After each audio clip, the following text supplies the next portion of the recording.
this video is about blue.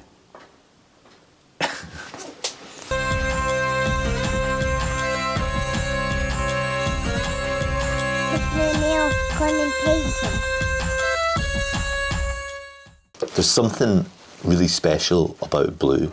Nietzsche called blue inhumane. Kandinsky, a connoisseur of colour, believed in the spiritual properties of blue. Yves Klein created his own blue, International Klein Blue, and called it extra-dimensional.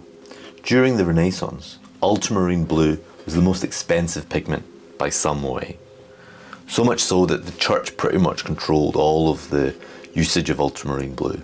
And it was kind of just reserved for the most divine of subjects. At that point, they also understood that there was something very, very special and unique about blue. Michelangelo could not afford blue. Raphael could only use it on his final layer. And Vermeer nearly bankrupted his patrons buying this stuff. Ultramarine was expensive, from the lapis lazuli pigment available only, it seems at the time, from some remote cave in Afghanistan.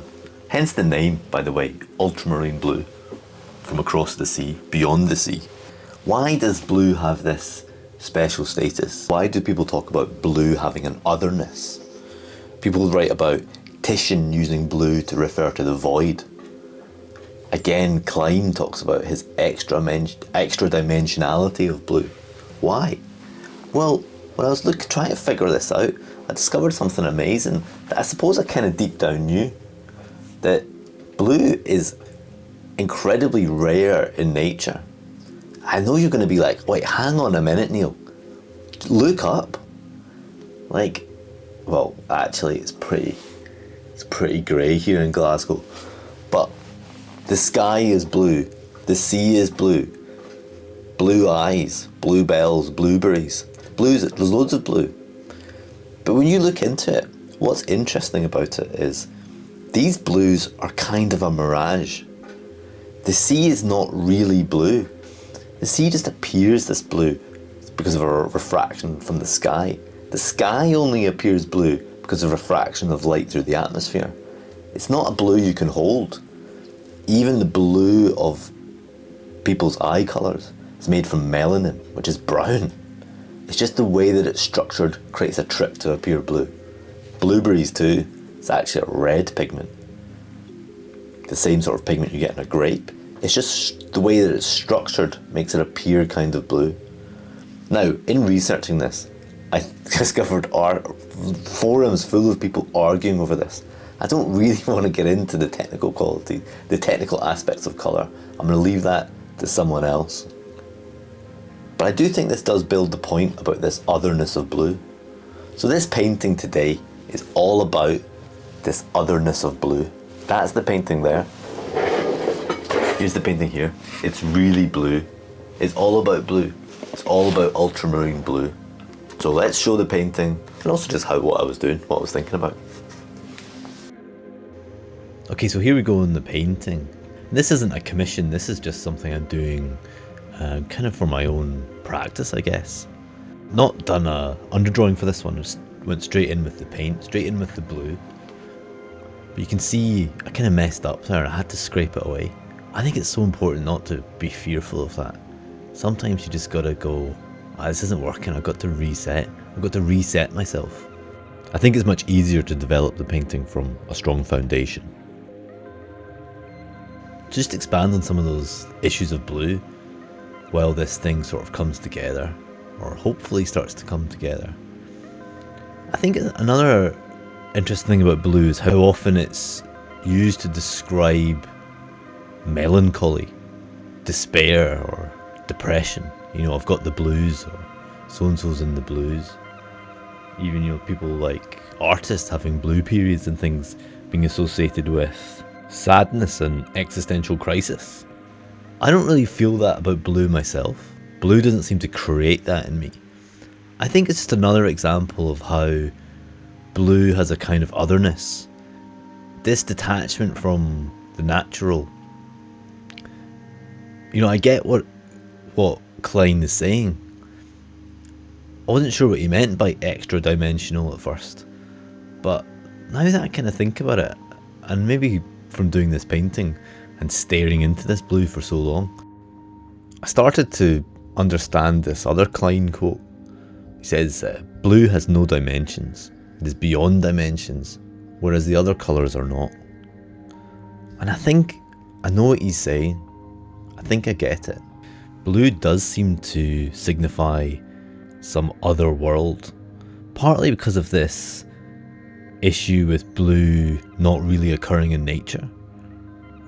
It is inherently of another world. So being able to paint in this colour is a bit of a treat. I mean, we're so lucky actually that we have such readily available synthetic pigments, right? You know, this ultramarine blue is not made from lapis lazuli. It's I don't know what it's made from, but some synthetic product, and it's, you know, relatively inexpensive. So we get to enjoy all this amazing world of blue and immerse ourselves in it and make things from it without having to go to such extent, and I'm dead pleased about that. So what's on my palette for this painting? I've got ultramarine blue, obviously, and I'm trying to largely just darken it with a quinacridone rose, you know, a magenta. So I don't really want to just make a kind of dull desaturated blue. Darkening it with the magenta gives a little bit of vibrancy to those shadow areas. It's got a kind of purpley hue to it, but because it's transparent, it's not changing it that much. It's just subtly shifting it. So I also want to include a bit of real-time stuff in this painting, so it's not all time-lapse. I do a lot of this kind of work where at a certain point in the drawing, a certain point in the painting, see that little slip there, that was significant, right? Because I think I'm quite comfortable using those terms interchangeably. At this point in the painting, I had lost the drawing.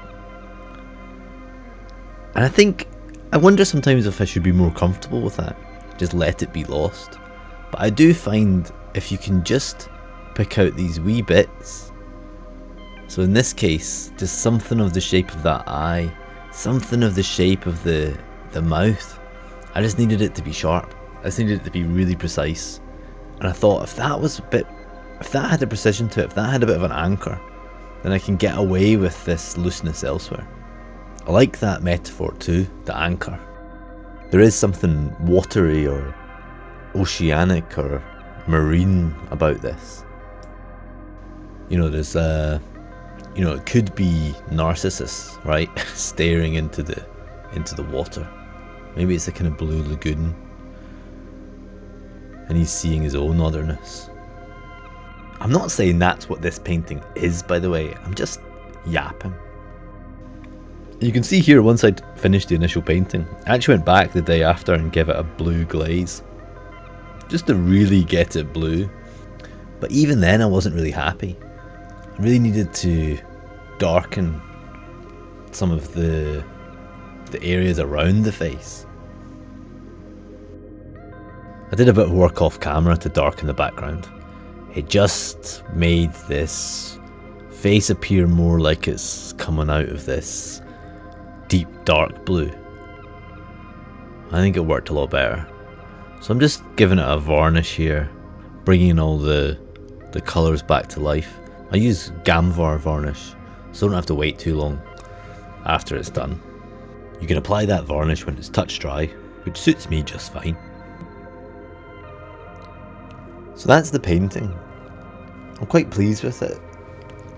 It's nice to explore all the range you can get from just one pigment, and to really get into that pigment both in terms of just the material, but also all this extra stuff, all this history, all this thinking that other people have on the colour.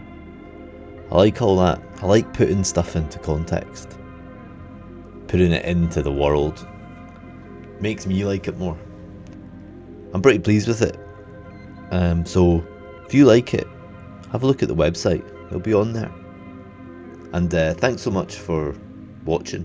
I can't believe I managed to do this whole thing without mentioning Tobias Futke once, and Didn't even make a blue myself joke at all. I don't know if that's a missed opportunity or not, but so it goes.